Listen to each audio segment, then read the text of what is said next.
Hello అందరికీ ముందుగా రాఖీ పౌర్ణమి శుభాకాంక్షలు.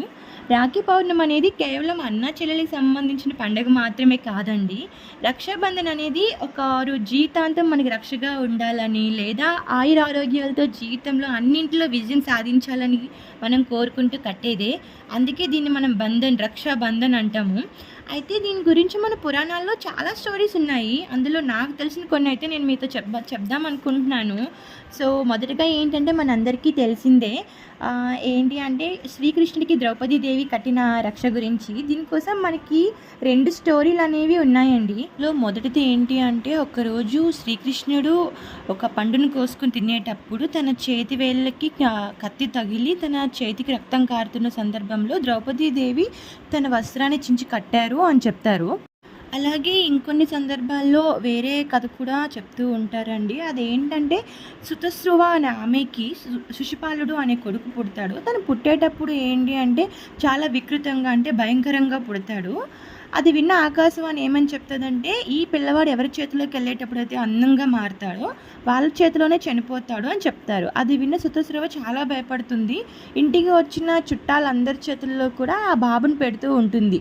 అలా అందరి చేతిలో పెట్టేటప్పుడు చివరిగా శ్రీకృష్ణుడి చేతిలో పెట్టినప్పుడు ఆ బాలుడు అందంగా తయారవుతాడు. అది చూసిన చతుశ్రువ భయపడుతూ శ్రీకృష్ణుడి దగ్గర మాట తీసుకుంటుంది, నా బిడ్డని మీరు మరణశిక్ష విధించకూడదు అని. కానీ దానికి శ్రీకృష్ణుడి బదులుగా, నీ పుత్రుడు చేసిన మొదటి 100 తప్పులు నేను క్షమిస్తాను అని చెప్తారు. దానికి సుతశ్రువ, నేను నా బిడ్డ ఎలాంటి తప్పులు చేయకుండా నేను చూసుకుంటాను అని అనుకుంటారు. అలా కాలం సాగుతుండగా ఒకానొక రోజు ధర్మరాజు యజ్ఞం చేసినప్పుడు శ్రీకృష్ణుడికి అగ్రతాంబూలం ఇవ్వాలి అనుకుంటాడు. కానీ అది విన్న శిశుపాలుడు ఈ కృష్ణుడిని ఉద్దేశిస్తూ, ఈ అగాంతకుడికి ఒక స్త్రీని చంపిన వ్యక్తిగా అగ్రతాంబూలం ఇవ్వడం అని నిందిస్తూ అలా కంటిన్యూగా తిడుతూనే ఉంటాడు. అలా మొదటి 100 తప్పులను క్షమించిన శ్రీకృష్ణుడు 100వ తప్పు తను చెయ్యగానే తన దగ్గరున్న సుదర్శన చక్రాన్ని విడిచిపెడతారు. అలా విడిచిపెట్టిన టైంలో ఏంటంటే, తన చేతిని వేళ్ళకి గాయమయ్యి రక్తం కారుతున్నప్పుడు అది చూసిన ద్రౌపది తన చీరను చింపి శ్రీకృష్ణునికి కట్టింది అని చెప్పి మన పురాణాల్లో చెప్తూ ఉన్నారు. అది చూసిన శ్రీకృష్ణుడు ద్రౌపదికి ఎలాంటి సందర్భంలో ఎలాంటి అవసరం వచ్చినా నేను నీకు అండగా ఉంటానని మాటిస్తారు. అదేవిధంగా ద్రౌపది వస్త్రాపహరణం జరిగినప్పుడు తనకు అండగా శ్రీకృష్ణుడు నిలుస్తారు. ఇది మనందరికీ తెలిసిందే.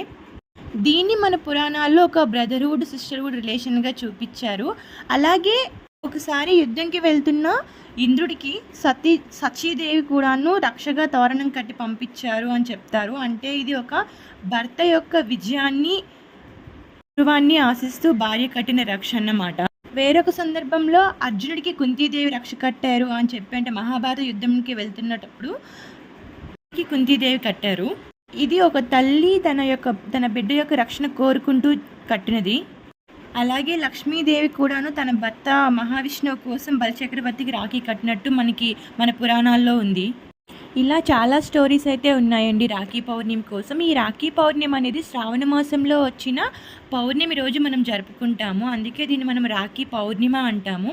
అలాగే మా ఏరియాలో దీన్ని మేము జంజాల పండగ అని కూడా అంటాము. ఎందుకంటే ఆ రోజున మా ఇంట్లో ఉన్న పెద్దలు జంజాన్ని ధరిస్తారు. అందుకే మేము దీన్ని జంజాల పౌర్ణిమ అని కూడా అంటాము. నా ఎక్స్ప్లెనేషన్ నచ్చితే ప్లీజ్ లైక్ అండ్ సబ్స్క్రైబ్. ఏమైనా నాకు తెలియకుండా నేను తప్పులు చెప్పుంటే క్షమించండి. నాకున్న నాలెడ్జ్నే షేర్ చేసుకున్నాను. Thank you for watching. Please subscribe.